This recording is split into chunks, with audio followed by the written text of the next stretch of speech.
Queen Gena and the Missing Crown. Long ago, in the Faraway Kingdom, there lived a queen who loved everyone in the palace.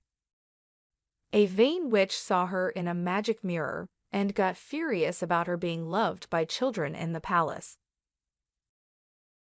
So the vain witch stole her crown while she was sleeping.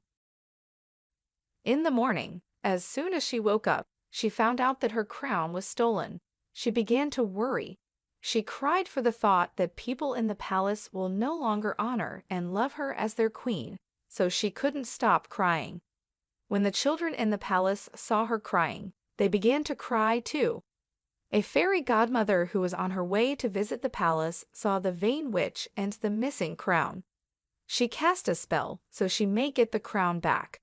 She turned the vain witch into an ugly frog. She immediately returned the crown, and everyone in the palace was so happy to see Queen Gena wearing her crown again